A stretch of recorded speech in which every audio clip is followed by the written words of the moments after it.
Hello and welcome to Reimagining Education, a podcast from Michigan International Prep School. I'm your host, Eric Van Houten, and joining me today is Mrs. Amanda Murray, an elective teacher here at MIPS. So welcome, Amanda, and why don't you tell us a little bit about yourself? Thanks for having me, Eric. So I am actually going on my 20th year of teaching, which is really exciting. I feel like it started so long ago, I can't even remember back then. But I actually teach elective classes. I teach some career classes, speech and communication here at MIPS. And then about a little over a year ago, I was charged with leading our BEBS team, which is what we're going to talk about today. I love that. So I think that is probably where we should start is, first of all, when you'll see BEBS on text, it is capital BEBS. So let's start with what does it stand for and what exactly is BEBS? Right. So BEBS stands for Be Engaged, Be Successful. And here at MIPS, we know that engagement is key to your success. So for students, we're always encouraging them to engage in two specific ways. The first way is through communication, and that primarily is through their mentor. We have awesome mentors at MIPS, and we want our students to engage as much as they can. The more engaged with your mentor you are, the more you're going to be successful, the more you're going to be connected with supports, and the more you're also going to, I think, enjoy your high school, middle school, or elementary experience. And then the second part of that communication or engagement is in school and coursework. A lot of times we isolate it and just think about course completion, but for me specifically, as I was growing up, I was not really into school. So school was just something, I knew I had to go, and so I did it. But it wasn't until I was in middle school and high school when I was involved in choir and theater that school really became alive to me. It became a place that I looked forward to going to every day. Here at MIPS, we have so many opportunities to engage. We have a very immersive arts program with so many opportunities. We have pathways. We have live classes to drop into. We also have tutoring sessions and just times for you to meet up with your mentor. And we have also clubs and different opportunities like that for students to get involved. So I really wanted that full immersive experience when I was a teenager and an adolescent. And so we just want you all to get involved as much as you possibly can so that you can get the most out of your education. Go beyond just completing courses, and let's get you a full, well-rounded education. Yeah, and I was going to say that I found that your story there isn't uncommon. We had Mr. Card on, and the amount of students who have become engaged because of the arts, whether it's piano, guitar, theater, now we have vocal lessons too, it's those special classes, and you're an elective teacher, so you get to see a lot of that get kids excited or at least more engaged. Absolutely. And, before I came to MIPS, before my family moved from Texas to Michigan, I was an elective teacher. I was a theater teacher for 19 years. And I got the privilege of being around students who were marginalized, students who were falling through the cracks otherwise. And it was getting plugged in and meeting this group of other students that were just like them or very different from them, but meeting this other group of students who just became their almost second family and gave them those experiences where they felt like they were a part of something for the first time ever.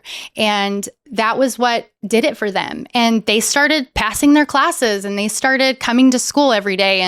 And I just have seen how elective classes and especially the arts really changes lives and really impacts students for the better. So if you're not involved in our arts program and that's something you're passionate about, I highly recommend getting involved. That's good. We got to plug that all the time. I love it. Right. So you said something there that I want to go a little bit further on.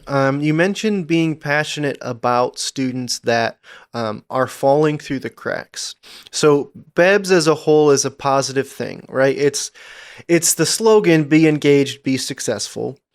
But it is a program. It's a division here of MIPS now that actually does things, right? It's not just encouragement, but there is a reason why BEBS is something that we are talking about today and that I think parents and students need to be aware about. So this is kind of the next step, right? You hinted at it there. But what kind of things does the BEBS team and yourself do? Well, our BEBS team, we really are a support team. That's what we truly are. We're here to support mentors, support families, support parents and students. And so our team is comprised of 4 team members, and we are really a team. I don't think it would work otherwise. So our team makes up 2 different people that have a social work background. 2 of us are teachers with over 44 years of experience between us. And we just get into meetings with families, with students, and we try to assess situations. We find the barriers that are keeping students from that engagement piece, and we try to knock those barriers down. So whatever that looks like, it's so different for every student. And then we also have an elementary team that works, and their process is a little bit different, but we all work to engage the student. So. Yeah. So here's what I think might be helpful to walk through then. I know in the past, and almost every mentor has had a student that, I mean, we can just say in general, is not engaged, right? This is a student where they don't fulfill the attendance requirements of meeting with me or their mentor once a week. They don't talk to their teachers. And the biggest thing is they are not doing the schoolwork they should be and turning in assignments and working in school. And we can see all that, right? We can see when they log in and the time they spend on school.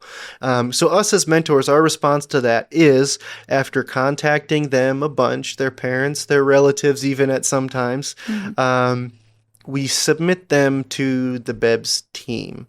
So let's say I have a 9th grader, a high schooler, who isn't responsive in that way, and I submit them, or I give their contact information and tell you what's going on. What happens after that?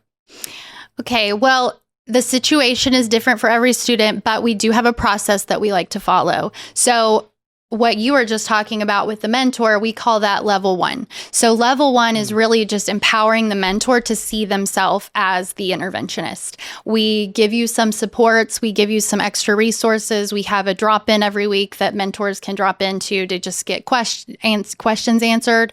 But then you are primarily doing that intervention work. If that doesn't work for you, or you're still not seeing a ton of turnaround or success with that, then we're here to help. So level 2 is where our team gets involved. And I would say the most important aspect of our level 2 is the family meeting. So the family meeting is where we just all come to the table virtually. Usually we're all on camera, and we have the family there, the mentor, the student, and all of our team are there. And we just try to get to know the student and get to know the family and assess the situation. So we put together what we call a BEBS plan, which is just a very customizable plan. It's nothing scary. It's actually, we have the most fun in those meetings. Yeah. So if we have parents and students who are willing to participate, we have a great time. And we're not there to get anyone in trouble. We just want to understand the situation. So that looks, like we said, it's different. And it may be that, I like to refer to it as sort of an onion. Like every time we have another meeting with a student or their family, we're peeling back another layer to the onion. So maybe not levels, but layers. Right, layers. To add to the metaphor. Right, there. right. Yeah. So every time we have a subsequent meeting, we may identify even more than we did the first time.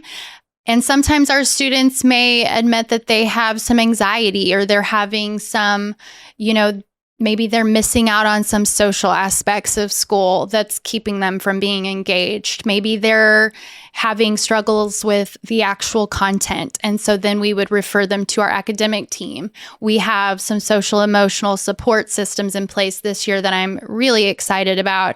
And so it may be, getting them connected and plugged into those supports as well. So that's level 2, the family meeting, where we just continue to come alongside the family. And we call it wraparound support for a reason, because we truly are trying to wrap around the family and offer whatever kind of support that they need. And sometimes that's with the parents themselves. The parents need just as much support as the students sometimes. And sometimes it's just giving the parent the tools to be the student's primary accountability partner, because we know that for students who do school at home, having an adult available is really a game changer. And the younger they get, the more that's even more important. Absolutely. So, and then level 3 is if we still aren't seeing a lot of progress, we may, students have to attend school. It's the law. Michigan's law is you have to attend school. So if it gets to that point, we may have to put a contract in place, have a timeline that we adhere to. And at that point would also be when we file truancy and get some support from some of our local counties. I know we have a statistic that we've been over that 13,000 students statewide last year were unaccounted for completely. And that's just, we have to work on that problem. So we want to make sure that the students showing up and going to school every day, whatever that looks like. We know that MIPS is flexible, that that's one of the positives, very absolutely flexible, but that doesn't mean you can't do school, right? Exactly. So your time and the way you do school and the times that you do it during the day, there's so much flexibility here, but we still want you to do school. Yeah. So. And that's a scary word. Do you want to shed some light on what truancy is? I think that there are some people who might not.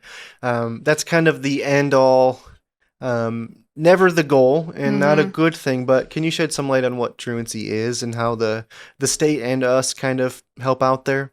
Right. So truancy is just a process that schools have in place to identify students who are not meeting their requirements of attending school. And for a school like ours, we have students from all over Michigan. So we work with various counties across the state to identify students. And really, it's difficult to say because every county has their own timeline. Every county has their own process. Yeah. And so we've seen a range of different things from, sometimes parents may get fined, and then sometimes a student may escalate to having a probation officer. And so that's really where we don't want it to go. We really never want it to go where it, involves law enforcement or anything like that. So we try to come in and try to help the situation before it gets that far. Yeah.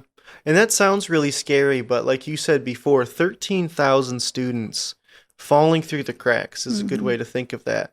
Is how did you put it? An issue that needs to be addressed. Absolutely. So when families, if you're listening or watching this and hear about truancy and law enforcement and things like that, this BEBS program that we're talking about is a positive thing, because we know, at-risk students is a huge population here, not just at MIPS, but in Michigan. So yeah, that, I'm thinking that might be, and I know if I have students like this where they're in a broken home, or they are homeless and staying with relatives, or they have an issue with their technology and don't want to ask for a laptop from MIPS or something like that. So I have found, and I'm wondering if this is what you found too, that the majority of these BEBS issues aren't just students being punks or neglect, but there's usually something going on behind the scenes. Is that fair to say? Absolutely. Yeah. And we just have to assume, we can never just assume that a student is okay. So if we are having trouble even contacting the student, sometimes depending on the situation, we may do a wellness check, because we have to lay eyes on the situation, make sure they're okay. That's what's so different about a virtual school as opposed to a brick and mortar where students are reporting to a school every day. And that's why it's also so important that we just have family involvement, that the family, the student are engaged, that they come to our meetings so that we never get to that point. Yeah. So that's very good. That's very good. So BEBS is a positive thing of us showing that we care and want them engaged, not just to fulfill legal requirements, but we're here to educate and be for them. We talked about that a lot with mentors, if we're like a life mentor, not just academics. So this is part of that that Absolutely. process. So I love that. And I think that, and you can correct me if I'm wrong, that's a pretty good overview of what the BEBS team and process is. Is there anything else at all that you want to share about BEBS or what you do or what you're seeing with the students? I think we've seen a lot of progress over the last year, and that's been something that I think has given us just encouragement to see students start to make the progress that we're looking for. And sometimes it comes in all forms at different levels. Sometimes it's just getting the student connected to their mentor because maybe they're shy or maybe they have a crazy schedule and it's just hard to get connected with the mentor. And once they are connected or reconnected with the mentor, then maybe they don't need us anymore. And then sometimes it's really identifying that the student isn't engaging because they're struggling with content possibly. And so we get them involved with those resources. We have social workers at our school and counselors that are equipped to handle students who are struggling with all sorts of emotional needs or social needs. And so getting them connected with those types of things. I think that when I look back at the last year, we've had so many aha moments with parents, I think, especially just being able to, I think last year was very unique in that we had so many students that were doing virtual school for the very first time. Yeah. And you can't just assume that like your student knows what they're doing and knows how to handle the computer and knows how to, create their own schedule. So one of the things that we did as a team is we really listened to our kids. We listened to the students that we were meeting with, to their families, and we identified the most important aspects and the most important barriers that we feel were coming in the way of their education. And this summer, we created a boot camp. So we had over 46 students, elementary through 12th grade, that participated in those boot camps. They came to them. Willingly? Yes. And they were fully engaged. Well, we did require it, but they were fully engaged. They had their cameras on, and we just talked about things like building healthy habits, things that you and I would probably benefit from even still as adults. But just, learning to create a good sleep schedule and how to create your schedule and how to take quality breaks and making sure you're eating the right snacks and getting outside and getting exercise, or making sure that you have a social outlet, because all of those things contribute to what we call the whole child. Yeah. It's all about our development, and we can't just isolate education and say, well, you're struggling in school, so you just need to do it more or do school more. We have to address all those other things before we can even address school sometimes. So I think that's been cool to see those aha moments and the light bulbs turn on, and just to even be in meetings where for the first time in a couple months we see a student smile because they have the confidence finally that they know, look at what I've accomplished and look at what I can continue to accomplish if I keep going in this direction, right? One of our stories we like to tell is about even a parent who, the student really wasn't, when we got in that meeting for the first time, the parent was like, well, I go by her room every day and she's working in her classes, or so she tells me, Yeah. And the student, she was trying to do her work, but she was struggling a little bit. But the parent, when we came to our next meeting, she had this color-coded chart that she was like, look what I made for her, and put it on the refrigerator so that her daughter could go and like check off every day that she had done the work. And so we were celebrating with mom just as much as we were with that student. So yeah, that was a really cool. Yeah, that's very cool. So obviously you do this every day. Are there, how have you seen it work? Have you seen it work a lot? I would like to hear if you have any other stories or know how this is working. And I feel like progress is slow sometimes. And we know that it takes time to change to change the process, to change the way students are doing something. It takes time. Like if I'm used to waking up every day at 11 o'clock and going to bed at 2 a.m., it's going to take me quite a while to get my sleep schedule fixed and to work on that. Job. Absolutely. And to maybe I want to start working out regularly. Well, that, may never happen, but it's going to take me a while to get to that point. So progress sometimes is slow. Sometimes it's an easy fix. It's just so different based on the family. But I would say just the relationships that we've been able to build with the families has been like key. And I think also just going back to that team approach, that's what's so cool is every time we're in a meeting with the family and the student, one of us has had some type of experience that we can weigh into that situation. Yeah. And we feel it out differently too.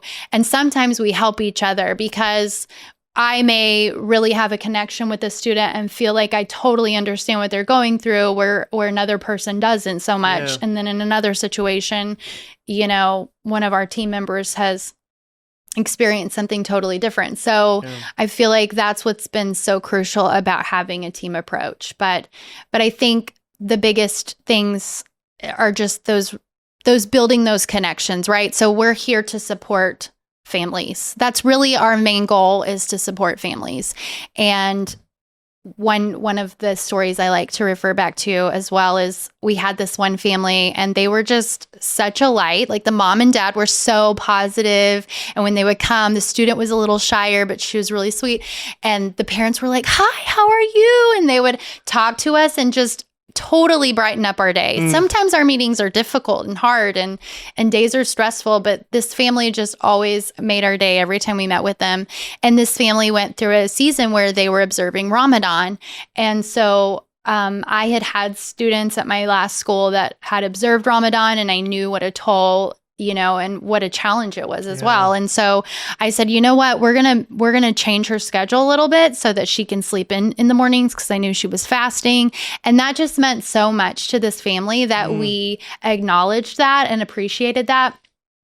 And we have had so many students and families, parents tell us that they have never been at a school where they felt so supported by so many different people. And I mean, to say that of a virtual school where we're on the camera and we're getting into these meetings, but they still feel that support and that wraparound, unconditional like love and care for their student is really everything. And so at the end of the day, like it really makes me proud of the work that we're doing. Yeah. And even though it's hard, and even though sometimes we get to the end of the road and we have to acknowledge and we have to have those conversations with the family of like, this is not working and we want to get you to where you need to be so that it does work. So, sometimes those are difficult conversations, but a lot of the times we can see that progress on the way. So that makes me so happy. Yeah. Be engaged, be successful, and we've got a whole team, a lot of people to get you there. Absolutely. And I want to say one more thing we're going to get to start this year. We had so much encouragement from our boot camps and just having students all meet together that had all struggled throughout the school year, and they answered questions for us and they correspond, like they all, kind of bounced ideas off of each other. Yeah. And so at the end of that, we were like, how many of you would be interested in doing a check-in each week? And several of them said that they were interested in something like that. So we're going to offer a BEBS check-in once a week with our team, just as a time for us to get in, talk about what our goals are for the week, and just, provide some additional encouragement and motivation as students need it. So that will be, I believe, on Wednesdays, but we'll be posting that soon. So very cool. Yep. I love that. And this isn't coming out on this day. We're recording this on a Monday morning, on the very first day of school. Yes. So we're going to put this out in a couple days, just so all the families and even students, if you're listening to this, know that we've got something in place to help your discouraged or some whatever it is to be engaged and to be successful. That's the other half. Right. And I want to also, we always tell our students the first 30 days of the school year are the most important, because those are the days where you're really establishing good habits, where you're really even though the first few days, like I had to get my kiddos up this morning for school and Yeah. I'm like, oh, I know it's so hard, but it's going to get easier. We're just got to keep pushing. Mm-hmm. But if you can really get on a good schedule this first 30 days and build healthy habits, then your chances of continuing those throughout the rest of the school year are going to be a lot higher. So make this first 30 days count.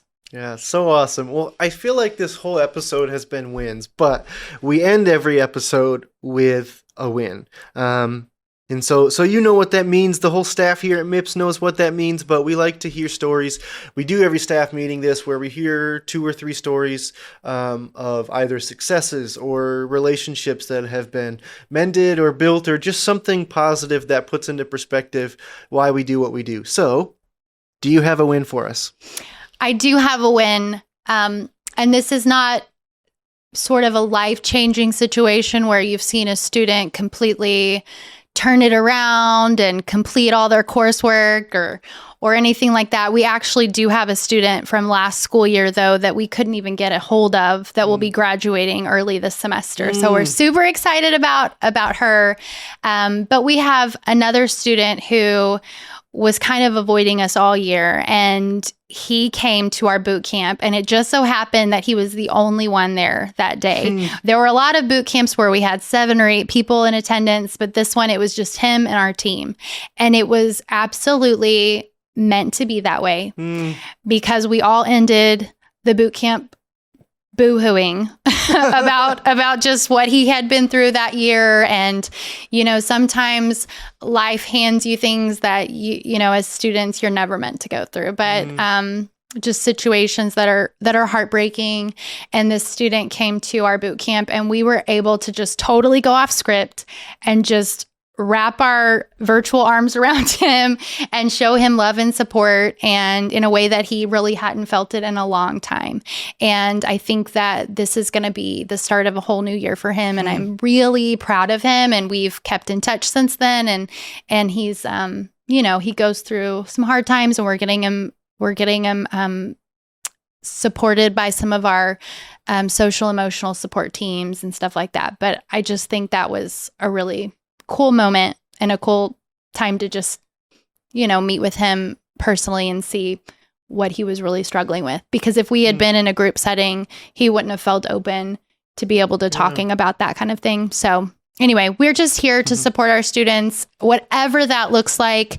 We want you to feel cared for because we ultimately care about you and care about your families, and we want you to thrive here at MIPS. So, wow. I love that. Well, this has been absolutely wonderful. We're going to have to put this everywhere. But Amanda, thank you so much for taking the time on the first day of school to join me here. So thank you so much. Thanks, Eric. Appreciate it. If you're interested in enrollment, or you just want to get to know us and what we do a little bit better, head over to our website at miprepschool.org. That's miprepschool.org. Thank you so much for listening to this podcast. We will talk to you soon.